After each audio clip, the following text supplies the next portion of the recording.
7 minggu setelah pencerahan, ya, pencerahan di sini adalah pencerahan Siddhartha Gautama menjadi Buddha.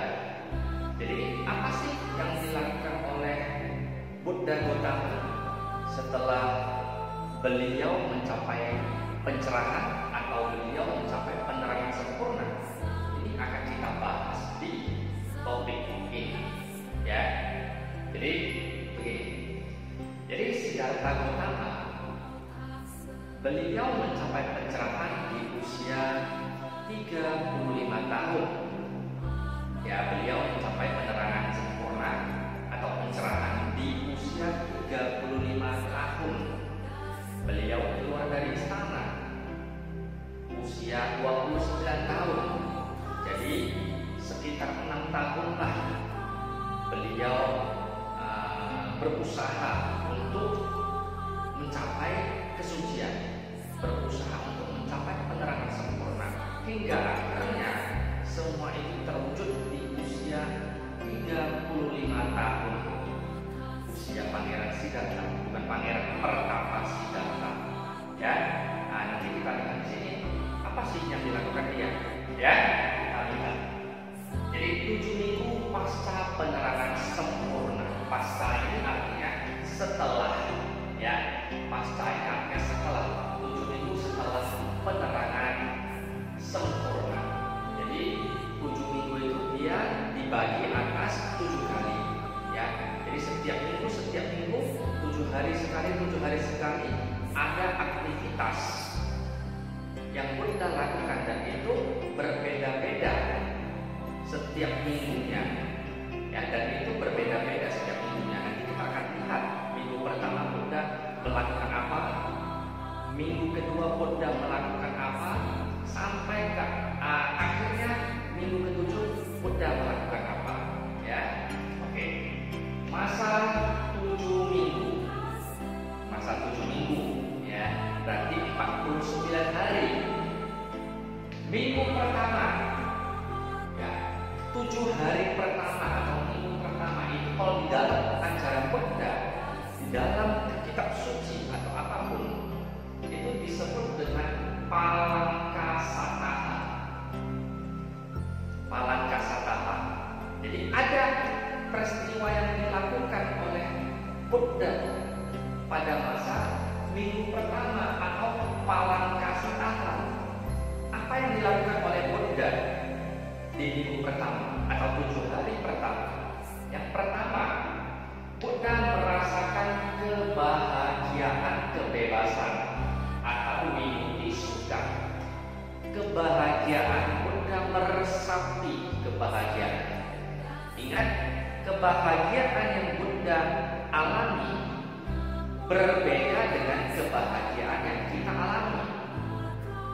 Kebahagiaan yang Buddha alami itu sama sekali tidak ada lagi penderitaan di dalamnya. Berbeda dengan kebahagiaan yang manusia biasa alami.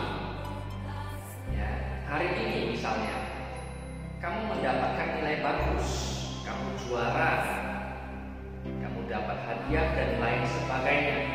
Tentu kamu merasa bahagia. Tapi kebahagiaan yang seperti itu bersifat sementara. Karena apa? Karena nanti ketika kamu tidak mendapatkan juara lagi, maka kamu akan kecewa. Maka muncul lagi penderitaan. Tetapi yang dialami oleh Buddha itu sama sekali tidak ada lagi penderitaan di dalamnya. Maka di Palankasataha, di minggu yang pertama, beliau merasakan kebahagiaan, kebebasan, sangat bahagia sekali. Itulah maka dikatakan di dalam ajaran Buddha, kita umat Buddha bukan mengejar yang namanya surga, tetapi kita mengejar yang namanya nibbana. Di usia 35 tahun itulah Buddha mencapai nibbana, kebahagiaan yang luar biasa. Bahkan dikatakan nibbana itu adalah kebahagiaan yang tertinggi, tidak bisa dibandingkan dengan kebahagiaan di surga. Kebahagiaan di surga bahagia, benar bahagia, tapi di dalamnya masih ada penderitaan. tetapi Nibbana sama sekali tidak ada lagi penderitaan. Itu peristiwa pertama, Buddha merasakan kebahagiaan, kebebasan. Peristiwa kedua, Buddha merenungkan Paticca Samuppada. Apa sih Paticca Samuppada itu? Paticca Samuppada itu adalah hukum sebab akibat yang saling bergantungan. Dia hampir sama dengan karma. Tetapi Paticca Samuppada dia membahas lebih terperinci mengenai ada sebab, ada akibat, dan akibat ini akan melahirkan akibat yang lain. Ya, itulah kira-kira Paticca Samuppada. Ya, dengan adanya ini muncul itu. Ya, hari ini kamu atau kalian semua berada di rumah, tidak bisa datang ke sekolah, pasti ada sebabnya. Sebabnya kenapa? Karena ada virus corona. Ya benar kan? Karena ada virus corona. Itu penyebabnya. Akibatnya bagaimana? Akibatnya adalah kalian tidak bisa belajar dengan normal di sekolah. Itu akibatnya. Kalian tidak bisa belajar normal di sekolah, itu bisa menjadi penyebab lagi untuk hal-hal yang lain. Misalnya, kalian tidak bisa datang ke sekolah untuk belajar dengan normal. Akibatnya, pelajaran yang diterima tidak maksimal. Benar kan? Pelajaran yang diterima tidak bisa maksimal. Nanti pelajaran yang tidak bisa maksimal itu bisa menjadi sebab lagi untuk melahirkan akibat yang lalu. Akibat pelajaran tidak maksimal, maka saya tidak mengerti. Ya, kira-kira itu yang namanya Paticca Samuppada. Ada satu kejadian dia menghasilkan akibat, nanti menghasilkan akibat lain lagi. Ya, ini mirip seperti hukum karma, tetapi Paticca Samuppada dia menjelaskan lebih lengkap tentang hukum sebab akibat yang saling bergantungan. Jadi itu yang terjadi di minggu pertama. Saya ulangi, di minggu pertama itu namanya Palakasataha. Minggu pertama namanya Palakasataha. Ada dua kejadian. Kejadian yang pertama adalah Buddha merasakan kebahagiaan, kebebasan yang namanya Vimukti Sukha. Kebahagiaan yang luar biasa. Yang kedua, Buddha merenungkan Paticca Samuppada, hukum sebab akibat yang saling bergantungan. Ya, nah itu Buddha lakukan di minggu pertama selama 7 hari. Kemudian di minggu kedua berarti dimulai dari hari ke-8 sampai hari ke-14 ya. Itu namanya Animisa Sataha. Animisa Sataha. Apa yang Buddha lakukan pada saat minggu kedua? Animisa Sataha. Di sini Buddha menatap pohon Bodhi selama 7 hari. Matanya tidak berkedip sama sekali. Diam di depan pohon Bodhi. Buddha menatap pohon Bodhi, sama sekali tidak bergerak, sama sekali tidak berkedip matanya Buddha. Ya, jadi pohon Bodhi itu nama aslinya pohon Asata. Kalau di dalam biologi namanya Ficus religiosa. Jadi Buddha menatap pohon Bodhi itu. Kenapa kok Buddha mesti menatap pohon Bodhi itu 7 hari? Inilah Buddha di sini mengajarkan kepada kita bahwa kita harus bisa membalas jasa kebajikan siapapun, termasuk Buddha. Buddha membalas jasa kebajikan pohon Bodhi karena pohon Bodhi meneduhi Buddha. Pohon Bodhi yang rindang membuat Buddha tidak kepanasan, tidak terkena hujan dan lain sebagainya. Oleh sebab itu, bentuk terima kasih dari Buddha kepada pohon Bodhi adalah selama 7 hari Buddha melakukan yang namanya peristiwa Animisa Sataha. Buddha menatap pohon Bodhi sebagai wujud terima kasihnya. Jadi kalau ditanya kenapa Buddha menatap pohon Bodhi, kalian sudah harus bisa menjawabnya. Buddha mengajarkan kepada kita adalah untuk bisa tahu terima kasih, bisa bersyukur ya atas pertolongan orang lain atau siapapun. Jadi di kehidupan nyata seperti sekarang ini, jika ada yang menolong kamu, maka seyogianya kamu harus membalas kebaikan mereka. Ya, itu yang Buddha ajarkan kepada kita. Tahu budi. Oke, itu yang terjadi di minggu kedua. Di minggu ketiga, cangkama sataha. Cangkama sataha. Apa yang Buddha lakukan di sana? Buddha menciptakan jembatan permata. Kamu bisa bayangkan, ya? Anda bisa bayangkan jembatan permata itu begitu indah, dan itu diciptakan oleh Buddha.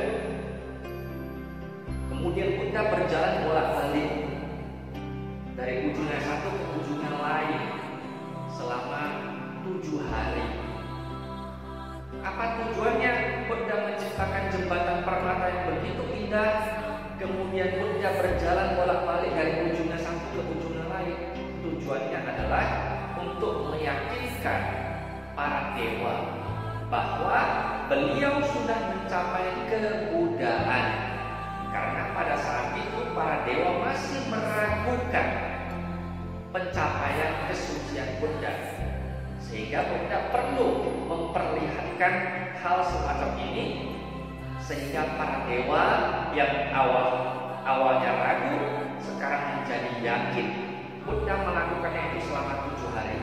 Selama 7 hari itu para dewa yang awalnya tidak yakin, ragu-ragu terhadap pencerahannya Buddha, maka setelah 7 hari itu para dewa mengakui bahwa Siddhartha memang telah tercerahkan sepenuhnya.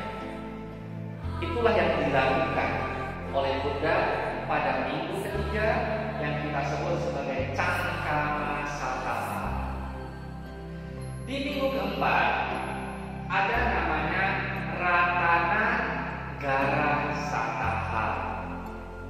Di minggu keempat namanya ratana gara sataha. Apa yang Buddha lakukan di minggu keempat? Di minggu keempat Buddha merenungkan ajaran Abhidhamma. Abhidhamma itu adalah ajaran yang lebih tinggi, menyangkut ajaran mengenai cara kerja pikiran, mengenai ilmu-ilmu metafisika. Disitulah Buddha merenungkan ajaran-ajaran ini. Pernah dengar Tripitaka? Kalau kalian pernah dengar Tripitaka, di dalam Tripitaka itu ada Sutta Pitaka, Vinaya Pitaka, Abhidhamma Pitaka. Jadi Buddha merenungkan Abhidhamma Pitaka itu yang lebih tinggi dari ajaran-ajaran biasa, menyangkut cara kerja pikiran. Itulah yang Buddha lakukan di minggu keempat. Kemudian di minggu kelima ada namanya Ajapala Sataha. Apa itu Ajapala Sataha? Apa yang Buddha lakukan? Buddha digoda oleh putri-putri dari Mara.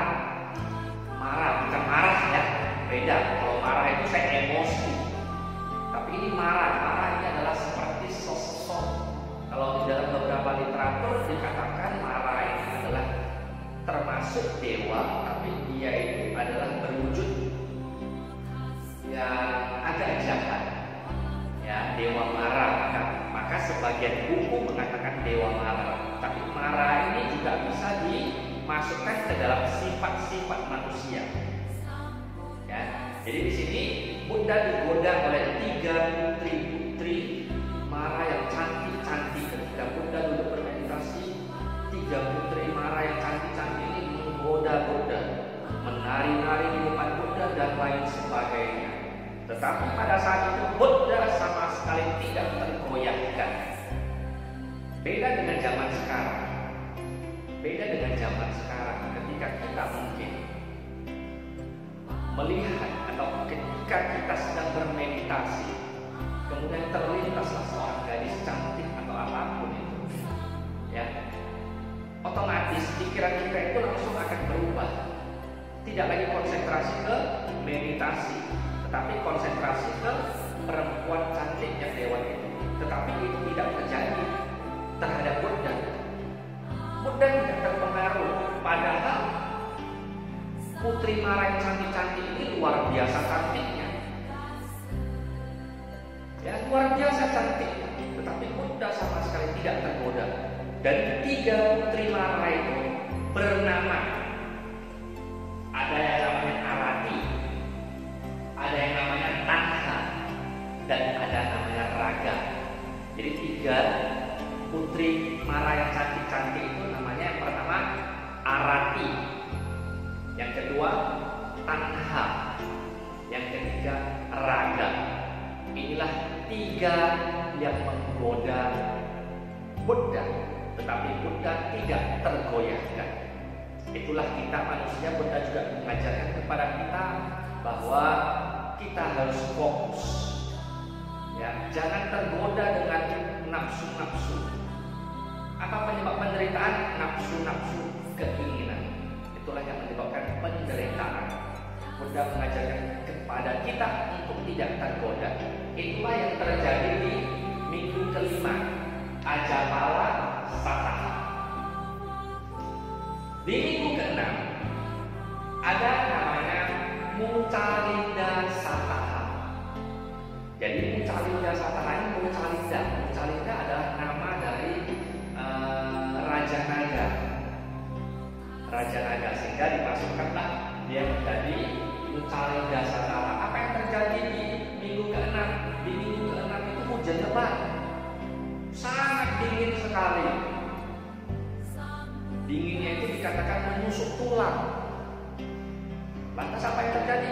Ketika Buddha dulu bermeditasi, maka seekor Raja Naga yang namanya Mucalinda, beliau melilit tubuhnya Buddha, ya, melilit tubuhnya Buddha. Bahkan di dalam beberapa cerita dikatakan, setelah dia melilit tubuhnya Buddha, dia membuat kepalanya menjadi 7 bagian, sehingga menutupi Buddha dari hujan. Sedangkan tubuh Mucalinda yang meliliti tubuhnya Buddha melindungi Buddha dari dinginnya malam yang menusuk pada waktu itu. Itu terjadi selama 7 hari. Mucalinda yang menjaga Buddha selama 7 hari. Coba Anda bayangkan, Raja Naga, ya, Raja Naga itu pun melindungi Buddha. Sungguh luar biasa Buddha ini, ya, sungguh luar biasa sekali. Bahkan Raja Naga, ya, dia adalah dewa, dia turut melindungi Buddha. Itu yang terjadi di minggu ke-6. Dan di minggu yang terakhir, di minggu ke-7, ada namanya Rajayatana Sataha. Apa ini yang terjadi di sini? Di Rajayatana Sataha, Buddha dengan tenang melewatkan waktu di bawah pohon Rajayatana dan mengalami kebahagiaan, kebebasan. Jadi sama lagi seperti di minggu pertama. Ya, di minggu pertama kan Buddha juga sama, ya, menikmati kebahagiaan, kebebasan. Di minggu ke-7 Buddha duduk di bawah pohon Rajayatana.